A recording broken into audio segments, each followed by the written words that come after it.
Have you ever felt like you're just shouting into the void? You send an email, a pitch, a proposal, and you just get nothing back. Well, we're going to fix that today. We're breaking down a really simple but powerful formula to make sure your messages don't just get sent, they get heard. And even more importantly, they get believed. It's a frustrating question, right? You spend all this time crafting what you think is the perfect message, you hit send, and then crickets. You're not alone, I promise. This is a huge problem for pretty much everyone these days. But what's really going on? Why are we all getting ignored? Well, here's the culprit, plain and simple. It's information overload. Your customers, your clients, hey, even your colleagues, everyone is just completely flooded with information. Their inboxes are a disaster, their social feeds never end. So to cope, they've built up this defense mechanism. They just tune most of it out. So this is the big mind shift right here. Your job isn't just to send a message. Your real job is to be the signal in a giant sea of noise. You have to be different. You have to be that one message that makes them stop scrolling, stop deleting, and actually listen. And that's exactly what we're going to figure out how to do. Okay, so how do you cut through that wall of noise? It all starts with our first principle, and it's a simple one. You have to be brief. In a world that's drowning in information, being brief is your ticket in. It's how you earn a moment of your customer's attention. Now, being concise isn't just about being short for the sake of being short. It's about being impactful.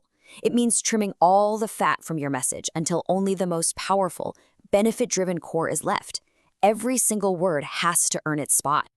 So how do you actually do it? Well, first, get to the benefit immediately. Don't bury the good stuff. Second, you've got to slash those empty filler words, basically, actually, just, they just weaken your message. And third, please, cut the jargon.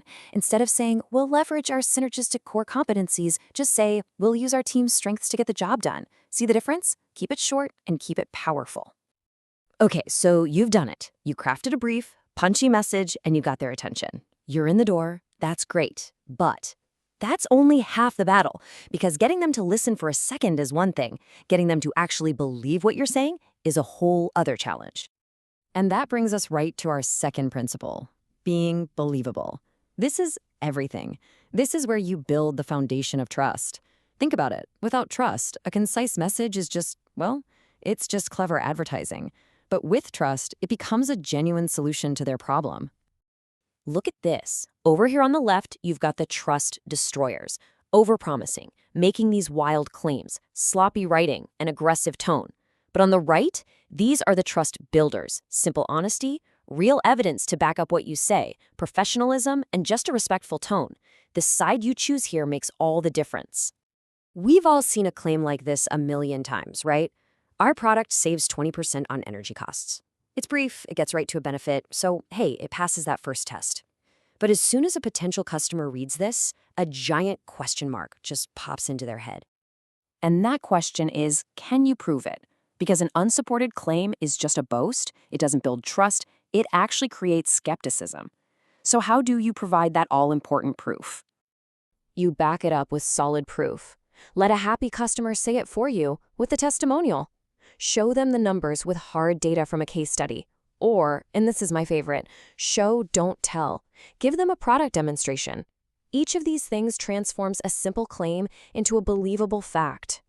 So we've looked at the two key ingredients, being brief and being believable. Now, let's put them together into one simple, memorable, and honestly incredibly effective formula for persuasion. It really is this simple. Step 1, conciseness. That's what cuts through all the noise and gets you heard in the first place. Then comes step 2, credibility. That's what turns their attention into actual trust. And you absolutely need both. One without the other is just a failed message. So when you combine these two principles, when your message is both brief and believable, something amazing happens. It becomes more than just information. It becomes persuasive and trustworthy. This is the magic combination that actually inspires people to take action. I want you to think of this as your new toolkit. These two principles are the tools you can now use to start transforming your messages right away. You're no longer just adding to the noise. You are consciously becoming the signal. And that leaves us with one final, really important question to ask yourself the next time you're about to hit send. Just take a second. And look at that message. Is it brief? Is it believable? Is it truly going to be heard? Or is it just destined to become more noise? The choice is yours. Make it count.